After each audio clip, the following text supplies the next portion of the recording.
Chair Yellen, ladies and gentlemen, understanding if supervisors affect bank outcomes is an important topic.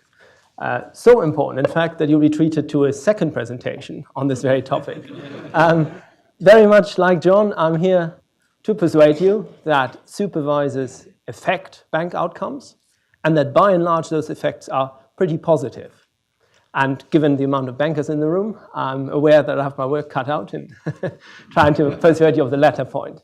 I'm also aware that trying to understand whether supervision affects bank outcomes is not exactly a novel question. And you may wonder why it is that we still talk about this in research terms today. And the reason, as John mentioned, is simply this very real and important identification challenge that it is so difficult to understand whether changes in bank behavior are brought about by anything that regulators do, or is it due to things that are happening at a local level.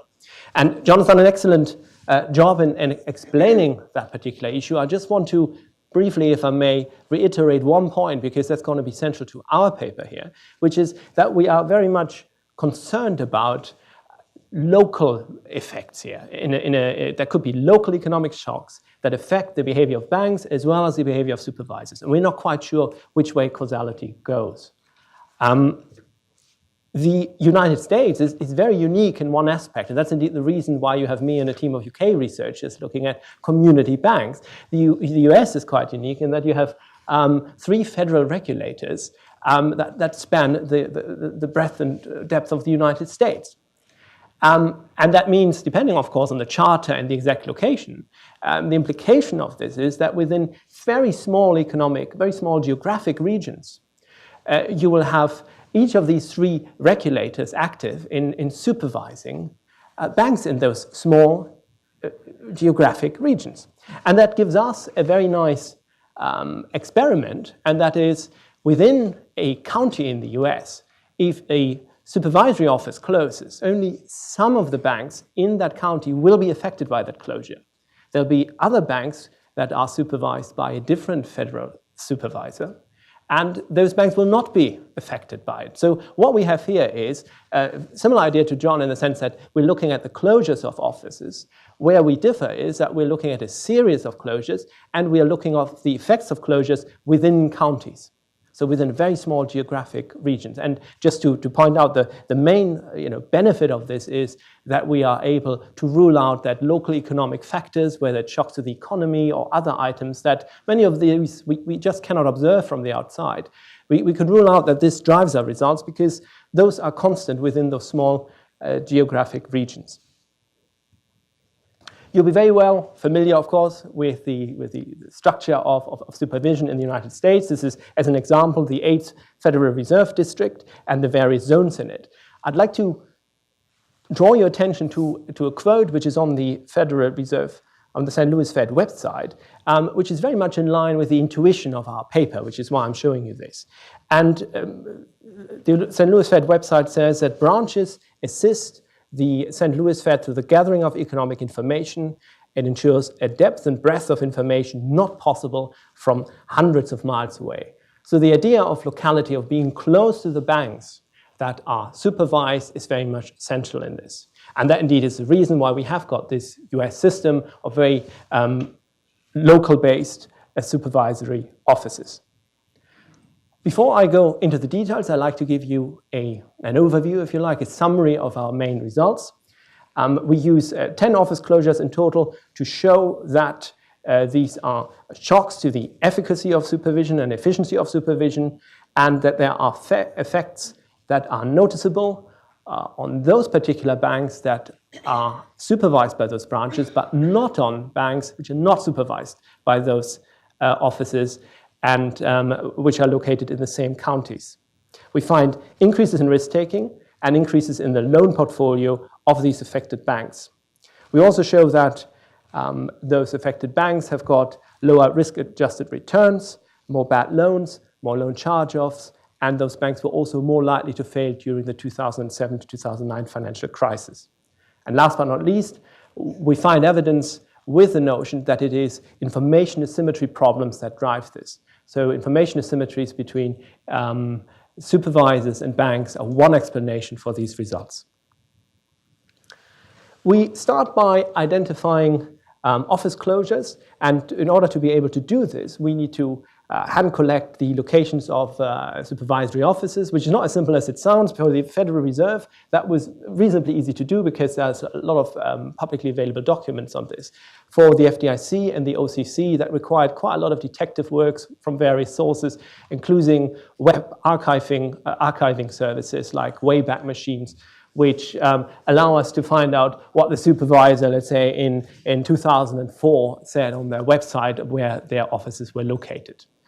The reason for this is that we have got not completely overlapping here time periods for regulators.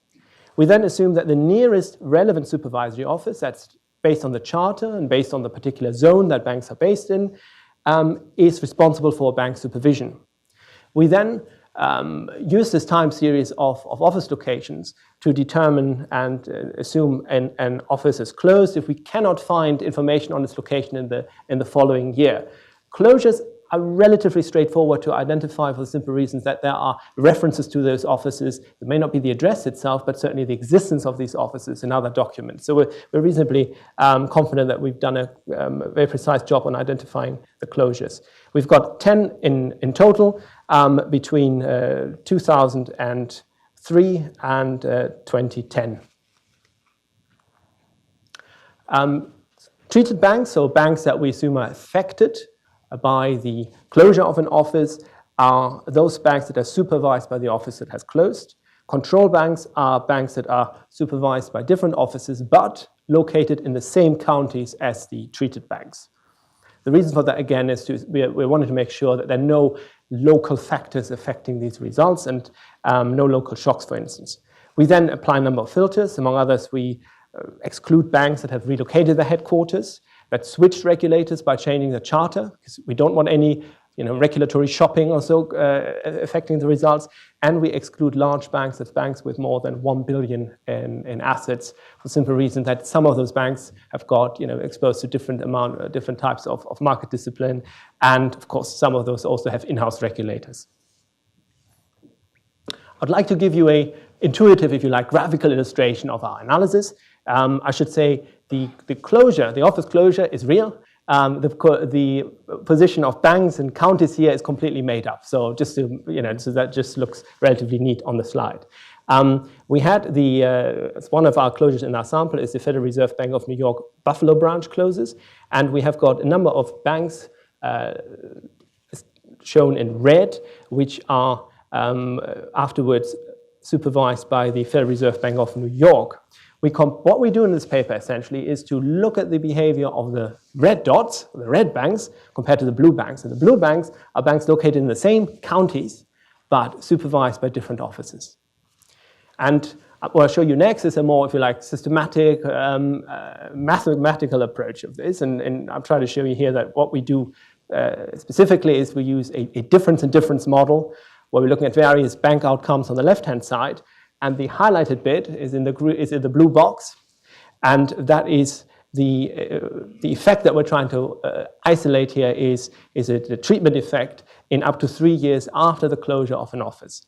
And again, we're comparing that to banks located in the same counties. We're using bank, regulatory office, and year quarter fixed effect. So we're also controlling for differences in potential strictness between regulatory offices, differences in bank cultures, and anything else that might be unique in particular years.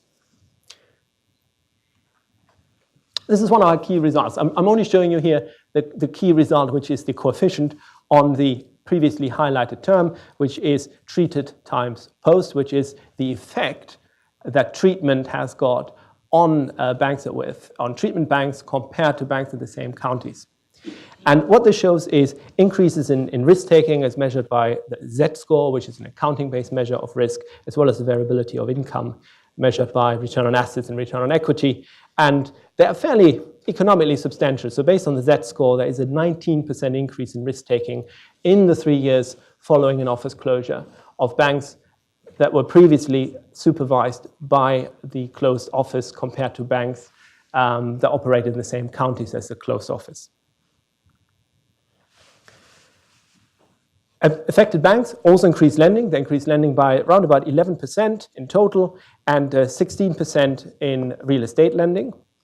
Now, you may say, well, so what, right? So not every increase in risk and not every increase in lending is necessarily something that we have to be concerned about. Perhaps regulators were supervision was previously too strict and has prevented, potentially profitable risk-taking without negative consequences. So we're showing you two tests that do not support this view. The first one is that we find a decrease in risk-adjusted returns in the period following the closure. So if supervision had prevented profitable risk-taking in the past, we should have observed an increase in profitability and risk, perhaps, or an increase in profitability relative to risk. But what we do observe here is a reduction in risk-adjusted returns. We also observe that during the financial crisis, the 2007-2009 period, that banks where the supervisory office closed before the crisis perform worse on a number of measures. Treated banks have got more underperforming loans, higher charge-offs, and they were more likely to fail during the 2007-2009 crisis. Last but not least, what could explain these results? We don't have, like John in his presentation, because we have got a time series, if you like, or a series of closures. We don't have the exact details, for instance, regarding supervisors moving and agents moving or not moving. So some of the finer bits we cannot observe here.